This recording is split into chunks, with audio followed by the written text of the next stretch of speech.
Joining us now to talk about Reverend Jackson and his legacy is Marc Morial. He's president and CEO of the National Urban League.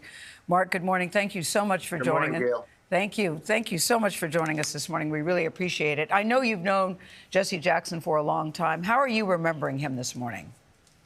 I'm remembering him as a role model for a generation of us who ran for office in the 90s. His presidential campaigns of 84 and 88 were influential in how he conducted a campaign to really bring people who were locked out and left out, people who were not registered, but also because he was one of the first to really advance this vision of a multiracial American democracy and make it central to his campaign. The way in which he reached out against many, many people's advice to white farmers and others that people thought a civil rights leader might not have a conversation with, I think was extremely influential. And I think people who run today should look at what his candidacy represented. Secondarily, he's one of the final remaining links to the work of Dr. King. He and Reverend Andrew Young and Sonora Clayton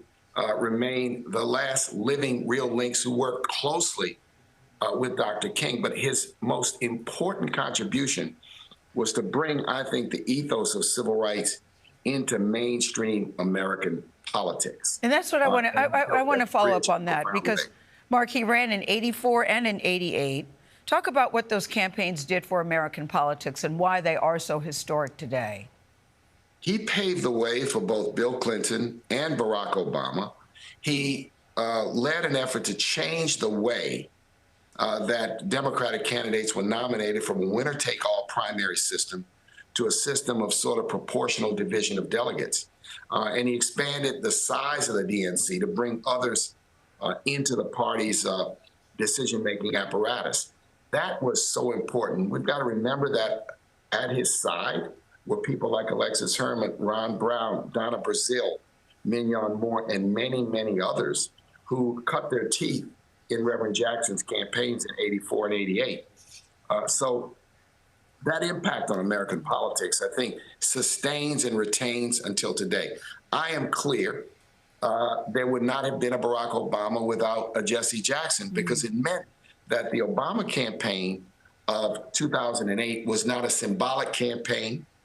It was a campaign that could say, I'm running because I am going to win and I have a real chance. When Jesse ran, many did not take him seriously, so he was working against the odds continuously. The fact that he went all the way to the convention 2 times, garnered delegates, and had an impact defied conventional political logic at the time. He wasn't without controversy, Marc. How do you square some of that about Jesse Jackson? How does that fit into his legacy? Yes. So, great leaders always have detractors. We sometimes deify great leaders, but they're human beings who make mistakes, who stumble, who fall. I think Jesse, was clear that he was not perfect. And he acknowledged on numerous occasions that he was not perfect. And I think we all should take a lesson from that great people, great leaders make mistakes, make errors, sometimes stumble. And we should not hold them to a standard of perfection. We should hold them to a standard of service.